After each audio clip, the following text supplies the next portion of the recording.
This segment of the news is brought to you by Sun Oil Limited. Welcome back. Today marks the 20th anniversary of the International Migrants' Day. The theme is We Live Together. The annual observance of the International Migrants' Day was proclaimed 20 years ago by the United Nations General Assembly, and it promotes the protection of the rights of migrant workers and family members. The Ministry of Foreign Affairs, in a release this morning, says the reality for the Bahamas with regard to migration is a nuanced one, with the added impact of irregular migration on the fabric of its society, the same being witnessed and experienced at the political, economic, social, and security fronts. For this reason, the ministry says the Bahamas government is vested in implementing contemporary policies that encourage the fair treatment of all human beings, regardless of race, color, place of origin, political opinions, creed, or sex, while ensuring their protection and maintaining national security with the powerful international instruments available as guides. It adds that the Bahamas remains proud of its active engagement with the international community and partners, and recognizing that as we live together, we also must work together to make migration work for us all. Shadow Finance Minister Chester Cooper says he has yet to identify a clear strategy for economic growth in a statement released yesterday. He says this much off the heels of Minister of State for Grand Bahama Kwesi Thompson releasing his fiscal strategy report this week.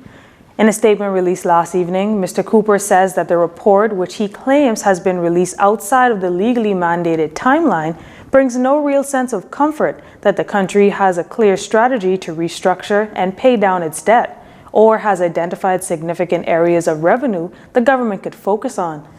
Mr. Cooper calls on the government to establish a debt committee with private sector contributors to manage, renegotiate, and restructure debt to create savings and headroom in the short term. Mr. Cooper continued to argue that there's also no real plan articulated for restoration in Abaco, Grand Bahama, and Ragged Island. Additionally, there is no update on the status of the Grand Lucayan sale. Well, there's no doubt that the pandemic has taken a toll on profits for businesses across the globe, but it also forced a lot of business owners to think bigger and hustle harder. You're about to meet the CEO of Tortuga Products, George Sands, who says the pandemic pushed the company to rethink how they produce their products. The company started producing rum as a glazed product for its case a few years back and was set to open its Luna Rum distillery before the pandemic hit this year, forcing the company to put its plan on hold. So what we started doing after crying some sleepless nights, getting it over it, we went into creating our disinfectant, knowing that alcohol is a byproduct or a product of a good disinfectant. So we introduced to the market our own 72% ethanol alcohol. It's fragrance based. It's actually citrus and jasmine. Very nice product. Now for the holidays, the company is making arrangement for visitors to tour the distillery, where they'll have a chance to mix a personalized bottle of rum. Mr. Sands says his aim is to be an example for younger generations. Insensitive to COVID.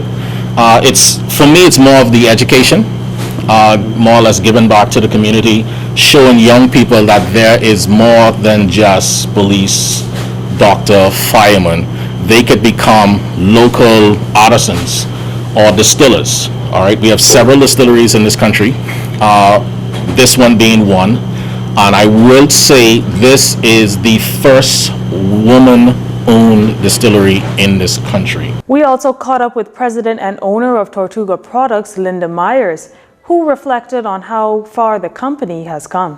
When we first started, we had a 250 square foot bakery on Frederick Street, where the old bus terminal used to be, and this guy came in and he said, "Oh, nothing will ever succeed here. This is like the worst location." So we were like, because it was just me and another girl. Two of us started it. And no, we never thought. We baked the cakes. We had some ovens in there. We started baking them. We packaged them, and we sold them, and it just kept getting bigger. We kept taking more and more space, getting bigger and bigger, and then we got a big bakery.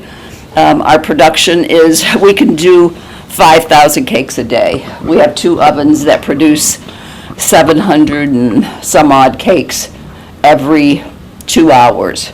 So we've gone from like a little mom bakery to a big production bakery. The company has also branched out to sell rum-infused coffee, tea, and sauces. And for the month of December, all flavors of Luna rum will be on sale for just $5. You're watching JCN News. Stay with us. This segment of the news has been brought to you by Sun Oil Limited.